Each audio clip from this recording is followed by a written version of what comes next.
The voice of ساحل کے معزز دوستو السلام علیکم۔ ایک مشہور کرسچن تاریخ دان اور میتھمیٹیشین مائیکل ہارٹ نے ایک کتاب لکھی جس کے لیے اس نے سب سے پہلے دنیا بھر کے تاریخ دانوں کو ایک جگہ پر اکٹھا کیا اور ان سے کہا کہ میں ایک ایسی یونیک قسم کی کتاب لکھنا چاہتا ہوں جس کا ٹائٹل ہو کہ انسانی تاریخ کے 100 عظیم ترین انسان جو کہ اب تک پوری انسانی تاریخ کے اندر گزرے ہیں۔ یہ اپنے آپ کے اندر انتہائی ہی مشکل اور ذمہ داری کا کام تھا، لیکن ان لوگوں نے دن رات کی محنت کے بعد ان شخصیات کو 32 قسم کے حصوں کے اندر بانٹ کر ان کے پروفیشن کے حساب سے ان کا پروفائل بنایا اور آخر کار انسانی تاریخ کے 100 عظیم ترین انسانوں کی فہرست بن کر تیار ہو گئی۔ لیکن کیا آپ تصور کر سکتے ہیں کہ ایک غیر مسلم نے اپنی ساری زندگی کی محنت کا نچوڑ نکال کر کس شخصیت کو اس لسٹ کے اندر پہلے نمبر پر رکھا ہوگا؟ ہمارے پیارے آقا حضرت محمد صلی اللہ علیہ وسلم کو اس لسٹ پر انہوں نے اول نمبر پر رکھا، جس پر باقی کسی بھی ہسٹورین نے اعتراض بالکل نہیں کیا، کیونکہ یہاں پر ہر شخصیت کو ہر پہلو سے جانچا گیا کہ ایک سیاستدان سے لے کر ایک شوہر تک اور ایک خاوند سے لے کر ایک جنگجو تک اس ایک شخصیت نے انسانی تاریخ پر کیا اثر چھوڑا۔ مائیکل ہارٹ کا خود یہ کہنا تھا کہ اگر اس لسٹ کے اندر مجھے اپنی مرضی کے مطابق کسی ایک شخصیت کو ٹاپ پر رکھنے کی اجازت ہوتی تو میں یقیناً حضرت عیسیٰ علیہ السلام کی شخصیت کو اول نمبر پر رکھتا، کیونکہ میں خود ایک کرسچن ہوں۔ لیکن مجھے ماننا پڑے گا کہ نہ تو وہ کبھی باپ رہے، نہ خاوند، نہ سیاستدان، نہ جنگجو اور نہ ہی حکمران۔ ان کے یہ سب کے سب پہلو مسنگ ہیں، لیکن حضرت محمد صلی اللہ علیہ وآلہ وسلم کے یہ تمام پہلو نہ صرف موجود ہے بلکہ پوری انسانیت کے لیے یہ مثال ہے، اور مثال بھی ایسی کہ انسانی تاریخ کے اندر کوئی اور ایسی شخصیت موجود ہی نہیں۔ اسی لیے میں کہہ سکتا ہوں کہ پوری انسانی تاریخ کے اندر وہ عظیم ترین شخصیت جس نے پوری انسانی تاریخ پر اپنا اثر چھوڑا وہ محمد صلی اللہ علیہ وآلہ وسلم ہی تھے، جو کہ نہ صرف مذہبی بلکہ سیکولر محاذ پر بھی کامیاب سیاستدان تھے۔ جارج برنارڈ شاہ آئرلینڈ کے مشہور ڈرامہ رائٹر اور سوشل ایکٹیوسٹ تھے۔ یہ بھی مذہب کے لحاظ سے کرسچن تھے، لیکن آپ صلی اللہ علیہ وآلہ وسلم کی شخصیت کو پڑھ کر ان کے بارے میں الفاظ یہ تھے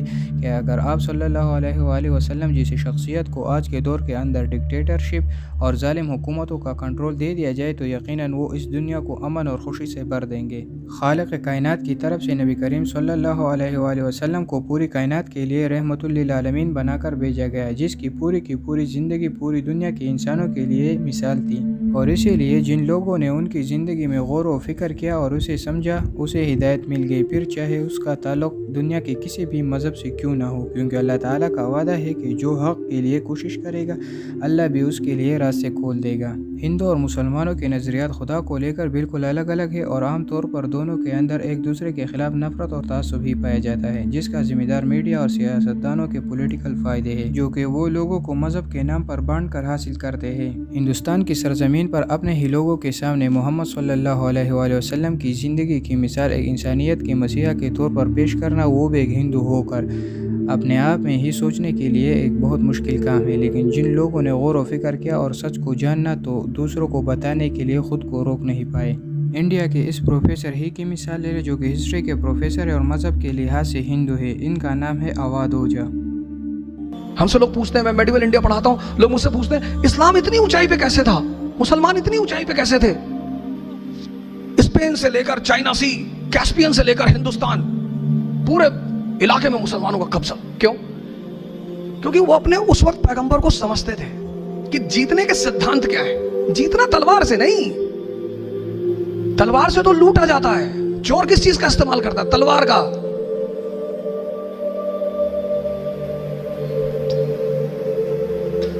یہ میسج ہے، میسج۔ اقرا شبد فیصل صاحب نے لیا